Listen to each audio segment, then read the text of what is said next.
Shalom.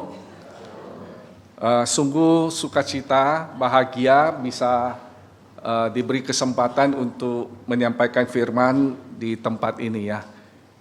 Belasan tahun yang lalu ketika dalam proses kependetaan mau ikut psikotes di Pastorium Saat, saya pernah menyampaikan firman di KU ketiga ya di tempat ini. Waktu itu masih Pak Gindo sebagai gembala sidang ya. Ini kali kedua saya menyampaikan firman, tapi saya pikir saya minta waktu untuk memperkenalkan diri, boleh ya? Ya, nama saya Pendeta Edi Panklova. Panklova itu karena marga Chinese saya marga Pan ya. 我的中文名字我的中文名字潘发强。Ya, jadi supaya keren saya bikinlah dia Panklova.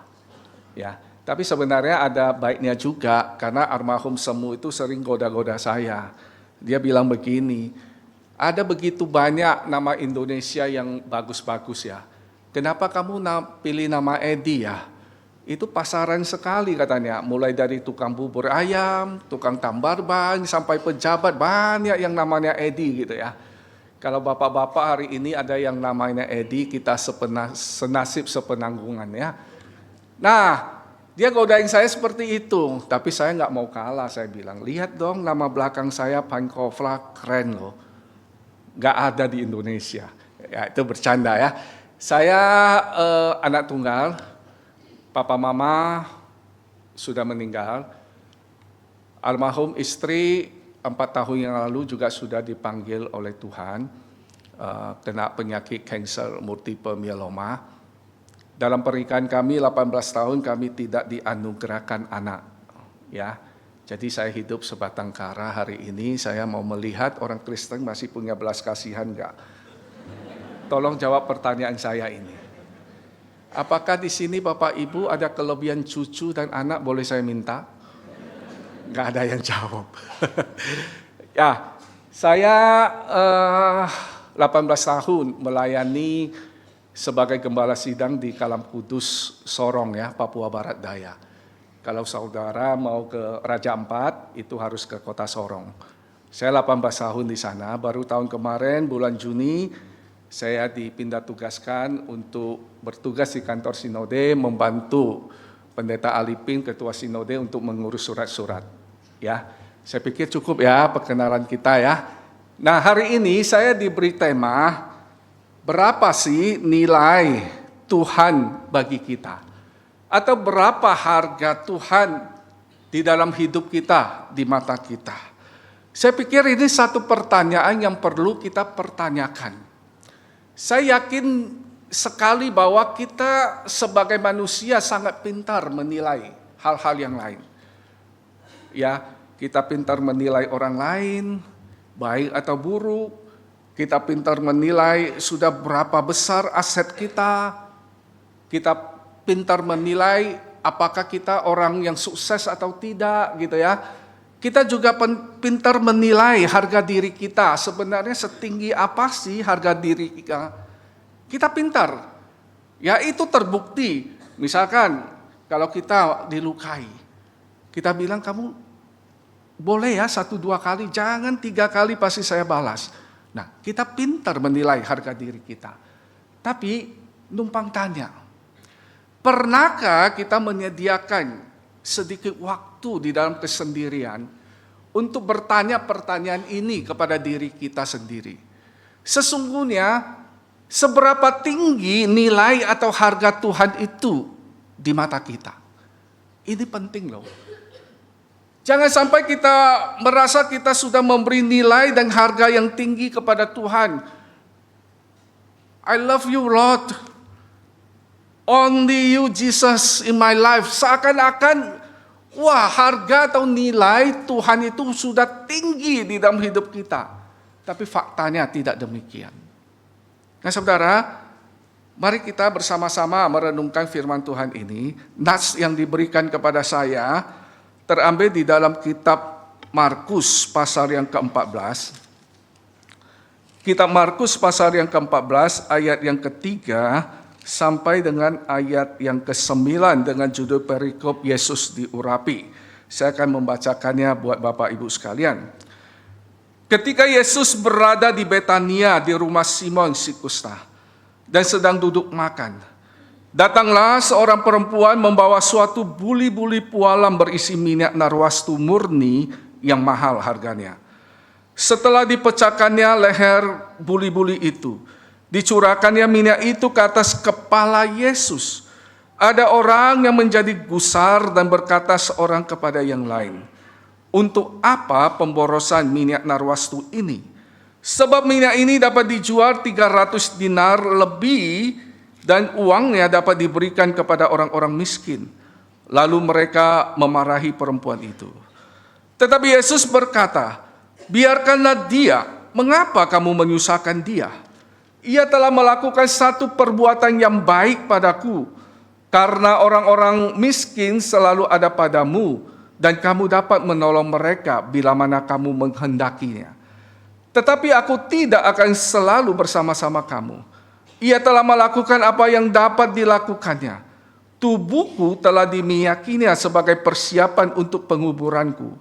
Aku berkata kepadamu sesungguhnya, di mana saja Injil diberitakan di seluruh dunia, apa yang dilakukan ini akan disebut juga untuk mengingat dia."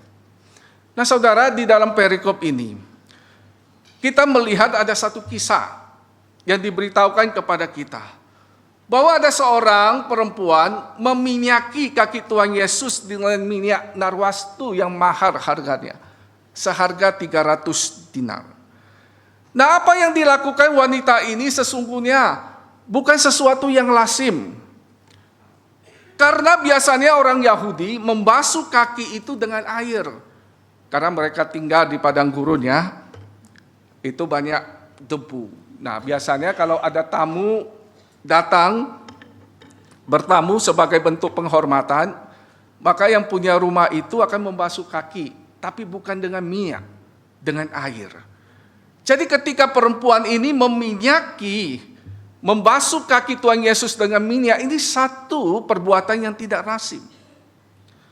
Nah, tindakan wanita yang tidak lazim ini sebagai bentuk kerendahan hati, penghormatan, dan ungkapan kasih yang dalam kepada Yesus.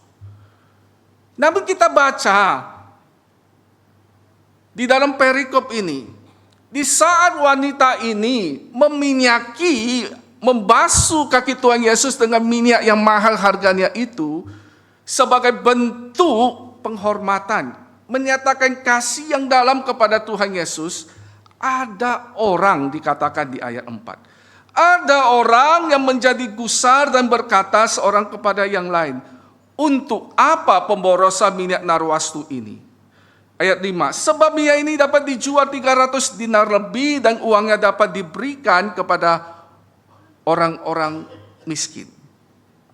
Nah saudara, ada orang yang gusar menegur wanita itu, kenapa kamu menuangi minyak yang begitu mahal harganya itu hanya untuk membasuh kaki Tuhan Yesus? Bukankah lebih baik minyak ini dijual untuk menolong orang miskin?" Ada orang yang menjadi gusar. Nah saudara, kalau kita pelajari, kita membandingkan di dalam Yohanes pasal 12 ayat 4 sampai 5. Itu jelas kita akan mendapati siapa sih orang yang gusar ini. Nah, dalam Yohanes pasal 12 ayat 4 sampai 5, jelas-jelas dikatakan tetapi Yudas Iskariot. Jadi orang yang gusar ini adalah Yudas Iskariot. Dia berkata begini, "Tetapi Yudas Iskariot, seorang dari murid-murid Yesus yang akan segera menyerahkan dia berkata, mengapa minyak narwastu ini tidak dijual 300 dinar dan uangnya diberikan kepada orang-orang miskin?" Jadi Yudas Iskariot yang berkata bahwa wanita ini melakukan satu tindakan pemborosan. Untuk apa pemborosan seperti ini? Bisa kok menyatakan hormat kasih kepada Tuhan Yesus, Seperti biasa yang lazim dilakukan oleh orang lain, membasuh dengan air saja. Gak perlu pakai minyak narwastu yang begitu mahal, 300 dinar harganya itu. Lebih baik dijual minyak itu, uangnya untuk dibantu, untuk dipergunakan membantu orang-orang miskin. Bagi Yudas Iskariot, itu adalah satu pemborosan. Namun kalau kita baca, setelah Yudas Iskariot, orang yang gusar ini menyatakan bahwa ini satu pemborosan. Kita lihat di ayat 6 dan seterusnya. Tuhan Yesus tidak meminta perempuan itu stop, berhenti untuk menyeka kakinya dengan minyak. Tidak. Tapi apa yang dikatakan oleh Tuhan Yesus? Ayat 6. Tetapi Yesus berkata, biarkanlah dia. Mengapa kamu menyusahkan dia? Ia telah melakukan satu perbuatan yang baik padaku. Dan selanjutnya, dan selanjutnya. Jadi di mata Yudas Iskariot, ini ada satu pemborosan. Tapi di mata Tuhan Yesus ini bukan pemborosan. Bagi Tuhan Yesus, apa yang dilakukan perempuan ini merupakan refleksi hati dari berapa nilai atau seberapa tinggi harga Tuhan Yesus di hati perempuan ini. Bukan berarti Tuhan Yesus tidak peduli kepada orang miskin. Kita kalau baca di kitab Injil-Injil, Tuhan Yesus sangat peduli kepada mereka yang kaum marginal. Tapi pada saat wanita ini menyeka kakinya dengan minyak narwastu itu, yang mahal itu, Tuhan Yesus tidak menganggap itu sebagai satu pemborosan. Tetapi dia membiarkan perempuan itu terus meminyaki kakinya dengan minyak narwastu itu. Karena dia memberi kesempatan kepada wanita itu untuk merefleksikan kasihnya, nilainya, harganya, apa yang ada di hatinya tentang Tuhan Yesus Kristus. Nah saudara yang dikasihi oleh Tuhan Yesus Kristus, kalau kita baca di kitab Yohanes pasal 12 ini sebagai perbandingan, dikatakan kepada kita ada alasan di balik apa yang dikatakan oleh Yudas Iskariot bahwa tindakan perempuan ini sebagai pemborosan. Buat apa? Bisa dijual untuk membantu orang miskin. Tapi di Yohanes pasal 12 ayat 6 memberitahu kepada kita ada motif terselubung di dalam diri Yudas Iskariot. Dikatakan begini, hal itu dikatakannya bukan karena ia memperhatikan nasib orang-orang miskin, melainkan karena ia adalah seorang pencuri, ia sering mengambil uang yang disimpan dalam kas yang dipegangnya. Jadi di dalam Yohanes itu kita diberitahu motif dari Yudas Iskariot berkata bahwa ini pemborosan. Karena dia bendahara, sesungguhnya dia ingin dijual saja nanti uangnya ya dengan alasan dibagi kepada orang miskin. Tapi dia punya motif terselubung, motif jahat untuk dia bisa korupsi. Itu yang dijelaskan di dalam Yohanes pasal 12 ayat 6. Namun hari ini saya ingin mengajak kita untuk melihat dari sisi lain. Selain motif terselubung yang diberitahukan kepada kita di dalam Yohanes pasal 12 ayat 6 itu bahwa Yudas sebenarnya ingin korupsi. Selain itu, tapi sebenarnya ketika Yudas Iskariot berkata ini ada satu pemborosan, membasuh kaki Tuhan Yesus dengan minyak narwastu yang mahal yang 300 dinar harganya itu. Di sisi lain sebenarnya Yudas menganggap Tuhan Yesus tidak bernilai atau tidak seharga 300 dinar. Kenapa? Saudara masih ingat berapa harga dia menjual Tuhan Yesus? 30? keping perak. Betul ya? 30 keping perak. Jadi selain dia punya motif untuk mau korupsi, tapi sesungguhnya ketika dia bicara ini adalah satu pemborosan. Karena di mata Yudas Iskariot, harga Tuhan Yesus itu tidak senilai, tidak seharga 300 dinar.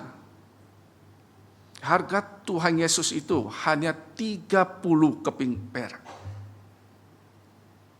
Ya saudara, 1 dinar itu sama dengan upah 1 hari kerja. 300 dinar sama dengan upah kerja selama 1 tahun. Bagi wanita yang mengurapi Tuhan Yesus itu, 300 dinar itu layak buat Tuhan Yesus. Bahkan saya percaya kalau dia punya minyak narwastu yang lebih mahal lagi harganya, dia pasti pakai minyak itu untuk mengurapi kaki Tuhan Yesus. Tapi sementara Yudas menganggap ini satu pemborosan. Di mata dia, Tuhan Yesus hanya bernilai 30 keping perak atau hanya 2,5 dinar. Artinya upah kerja 2,5 hari. Nah saudara yang dikasihi oleh Tuhan Yesus Kristus, Tuhan tidak menganggap apa yang dilakukan oleh wanita ini sebagai satu pemborosan. Tuhan tahu apa yang dilakukan oleh wanita ini sebagai refleksi hati. Seberapa nilai, seberapa tinggi harga Tuhan Yesus di mata perempuan ini. Dia sangat paham. Kenapa? Karena hal itu juga yang Tuhan Yesus lakukan bagi kita. Ketika kita berdosa, mudah bagi Tuhan Yesus untuk membinasakan kita semua. Lalu dia ciptakan lagi yang baru. Ngapain susah-susah mengosongkan diri, mengambil rupa seorang hamba, naik ke atas kayu salib, mati sebagai orang yang terkutuk. Ngapain? Bukankah itu satu pemborosan? Gampang kan, matiin aja semua, ciptakan lagi yang baru. Tapi kenapa Tuhan Yesus harus naik di atas kayu salib? Kita tahu bahwa karena kita bernilai dan berharga di mata Tuhan Yesus. Sehingga bagi Tuhan Yesus itu bukan satu pemborosan ketika dia harus menyerahkan nyawanya di atas kayu salib. Tidak ada yang tersisa di atas kayu salib yang dia lakukan bagi kita. Darahnya kering, tubuhnya tercabik-cabik, tulangnya remuk, kepalanya penuh dengan mahkota duri, badan-badannya memar.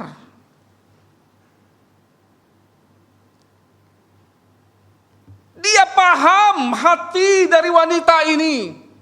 Dia paham tindakan wanita ini bukan satu pemborosan. Karena dia sendiri juga sudah melakukannya untuk kita. Alasannya hanya satu. Karena di mata Tuhan, kita bernilai dan berharga. Nah saudara yang dikasihi oleh Tuhan Yesus Kristus. Hari ini saya mengajak kita untuk bertanya kepada diri kita. Sesungguhnya berapa sih nilai atau harga Tuhan Yesus itu di mata kita? Sesungguhnya berapa sih nilai dan harga Tuhan Yesus itu di hidup kita? Ini penting. Ini penting Bapak Ibu sekalian. Sebenarnya gampang kok untuk kita tahu berapa nilai dan berapa harga Tuhan Yesus di hidup kita. Gampang. Indikatornya sangat gampang. Sangat sederhana dalam hidup kita. Kita bisa tahu loh berapa nilai dan harga Tuhan itu di mata kita. Sangat gampang. Saya kasih beberapa contoh. Yang pertama, kita ukur aja. Seberapa besar kerinduan kita datang beribadah. Itulah harga atau nilai Tuhan di mata kita. Setuju nggak? Kalau kita merasa Tuhan itu sangat bernilai dan berharga di mata kita, di hidup kita, maka pasti akan ada satu kerinduan dan kehausan untuk datang beribadah. Gampang kita ukur. Gampang kok kita bisa mengukur seberapa besar dan nilai harga Tuhan di mata kita. Kita lihat aja diri kita seberapa besar antusias kita melayani Tuhan, itulah harga dan nilai Tuhan di mata kita. Gampang untuk menilai berapa tinggi nilai dan harga Tuhan di hidup kita, gampang. Lihat aja seberapa besar persembahan kita. Lihat aja seberapa besar persembahan kita. Saya nggak bicara nominal ya, tapi saya bicara niat hati. Itu kelihatan. Sesungguhnya kita memberi nilai atau harga yang tinggi nggak sih kepada Tuhan yang kita sembah itu? Ada fenomena yang saya lihat di dalam kehidupan orang Kristen berkaitan dengan persembahan. Dan saya merasa ini sangat ironi. Mulutnya menyembah Tuhan, mulutnya berkata, wah Tuhan segalanya. Tuhan baik. Tapi ketika bicara persembahan, ada dua fenomena yang saya lihat dalam orang Kristen yang sangat ironi. Yang pertama, kita tahu ya kondisi ekonomi tidak baik. Tahu. Mungkin kita juga dalam kehidupan kita pernah mengalami kesulitan ekonomi. Tapi ketika kita menghadapi kesulitan ekonomi itu, banyak orang Kristen langsung berpikir untuk mengatasi kesulitan ekonomi itu. Langsung pikirannya langsung mengurangi persembahan. Bukan berpikir yang lain dulu, bagaimana saya bisa hemat di sini ya. Saya bisa mengatur keuangan di sini, enggak loh. Tapi yang pertama yang ada di otaknya langsung mengurangi persembahan. Ironi, di dalam mulutnya berkata bahwa Tuhan baik. Dia mengasihi Tuhan. Tapi begitu kesulitan ekonomi, solusi yang pertama yang timbul di otaknya mengurangi persembahan. Itu nilai dan harga Tuhan di mata kita. Lalu ada orang juga begini. Sebenarnya diberkati. Ekonominya makin maju. Tapi oleh karena keberdosaan sebagai manusia yang berdosa yang gak pernah puas. Waduh, tabungan saya belum sekian M. Saya belum punya rumah di Jakarta, saya belum punya villa di Surabaya. Anak-anak saya masih kecil, belum cukup lah. Saya masih perlu uang. Padahal tabungannya sudah ber-MM. Memberi persembahan, cepeceng, ngopeceng. Tapi mengaku mengasihi Tuhan. Mengaku bahwa Tuhan itu baik. Ironi enggak saudara? Ini ironi. Saya pikir Tuhan di atas sana melihat kita pasti sangat sedih dan kecewa. Saya loh memberikan segalanya bagimu. Gak ada yang tersisa di atas kayu salib karena kamu berharga, bernilai di mataku. Tapi sekarang kamu memberi nilai dan harga segitu rendah kepadaku. Itukah yang namanya kamu mengasihi aku, menghormati aku?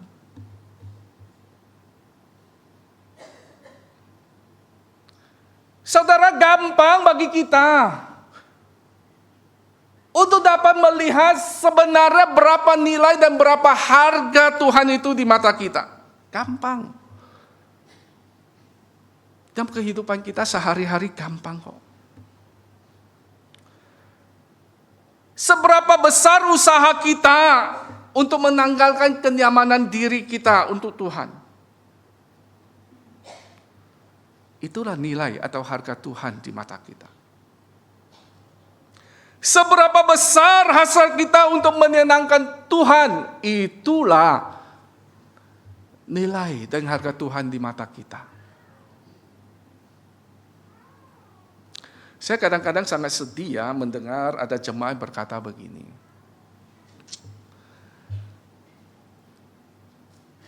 Saya kering loh. Saya nggak bisa menikmati kehidupan kekristenan saya. Ya ibadah saya nggak rasa apa-apa. Saya sedih saudara. Kalau 1-2 kali ya mungkin ya ada faktor psikologis, faktor apa itu iyalah. Tapi kalau itu berkelanjutan, itu berarti ada something di dalam kehidupan rohani kita. Kehidupan kekristenan kita dinamis kok. Kalau kita sungguh memberi nilai dan harga yang tinggi kepada Tuhan kita, maka kita tidak pernah akan puas dengan keberadaan rohani kita saat ini.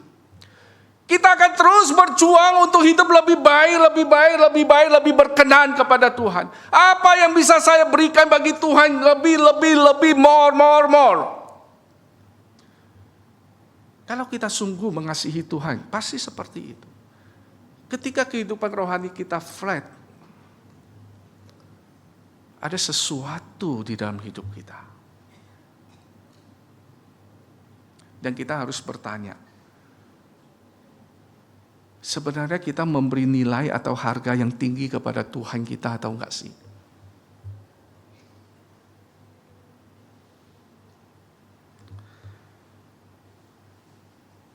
Jemaat yang dikasihi oleh Tuhan Yesus Kristus. Kita tahu semua kita akan mati ya. Tapi ironisnya kita tidak tahu kapan kita mau mati. Hidup dan mati adalah satu paket. Ada kehidupan pasti ada kematian. Kita tahu kita akan mati. Tapi kita nggak tahu kapan kita mati. Betul? Kita hanya bisa yakin. Kita sebenarnya hanya bisa yakin bahwa setelah keluar dari ruang ibadah ini, kita masih hidup.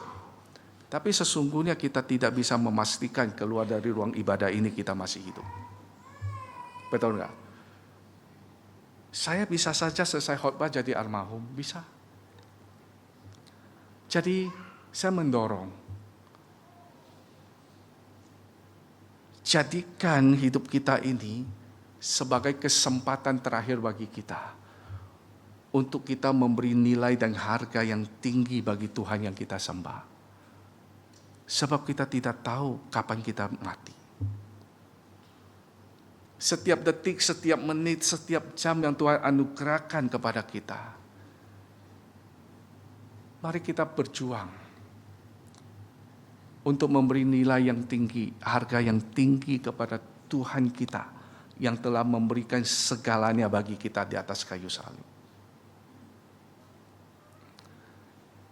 Kiranya renungan ini mendapat tempat di hati kita. Dan kiranya Roh Kudus bekerja, berkarya, membawa kita melakukan satu perenungan yang mendalam bersama dengan Tuhan. Berapa nilai dan harga Tuhan sesungguhnya dalam hidup kita. Tuhan memberkati kita, mari kita berdoa.